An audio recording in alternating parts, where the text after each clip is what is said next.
The biggest challenge facing agents in 2020 is the MLS Fire Walls. It's keeping agents at a huge disadvantage. The MLS rules should be clear. Everybody should have equal access. I should have the same access as Realtor.com.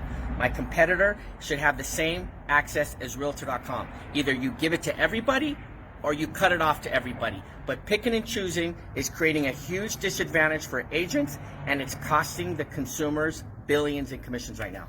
You know, Steve, one of the things that we talk about whenever we do our presentations or bring in one of our tech companies, Real Geeks or Commissions Inc., is we talk about data is the new dollar. Data is so important, and when you don't have access to all of the data, and wouldn't you say that puts you at a competitive disadvantage as a broker? It's a complete joke. And Gary Keller is starting to look at this too now, because remember he's supposed to have the Zillow killer? Well, the MLS firewalls are not allowing him to do that because he's a franchise.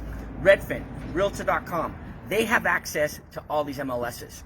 And soon, Quicken will have Rocket Homes, and they're going to have access to all these MLSs. And it puts the local franchises, it puts the local agent at a huge disadvantage that they cannot overcome. Can we get a little bit? I want to get a little bit nerdy for a minute, because you know how much I love online marketing type stuff. So what does that mean if you have a website that only has a certain amount of data versus these other ones?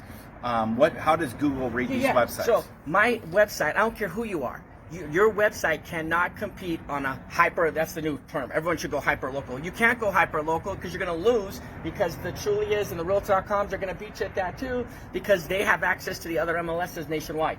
If I want access, I got to pay for Arizona, I got to pay for Houston. I think Houston's was 10 grand a year. That's the craziest thing I've ever seen. I'm a realtor. Why don't I have access to that? That's why NAR needs to step in, do a national MLS, give us all the same data. And NAR says they can't do that. Oh, that's not, I find that hard to believe, because they just told all the MLSs not to do pocket listings. So NAR can do that, and we need a national MLS. If we don't have a national MLS, then we need agents that, all the agents have the same access that Realtor.com and Trulia and all the other portals do.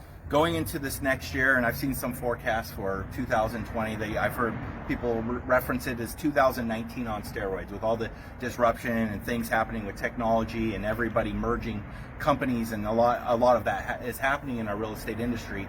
How imperative, and number one, how imperative is it that this would happen? Number two, how realistic would that even be possible? Well, it's very easy to do. All they have to do is have one feed, one national MLS, or have all the feeds be the same. I mean, right now, if we want to get these feeds, we've got to go to ListHub, and that data is watered down. It's not good enough data in order to compete with these portals. And if you have enough money, like Redfin and soon Quicken, Rocket Homes, they have enough money to get over the firewalls. So if you have enough money, and only a few have 100 million, then you have to have 300 or 400 people working on the MLSs to translate the data to put on the portal.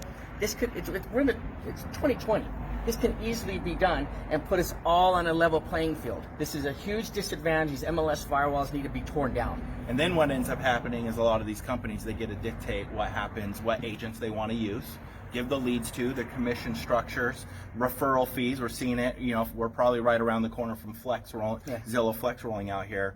I mean, it's controlling the industry. Yeah, these MLS firewalls are completely anti-competitive. We're going to be following up on this. This is going to be a hot topic coming up. I can guarantee you that. Absolutely, we do. We have an event that's going to be coming up here in the next few weeks.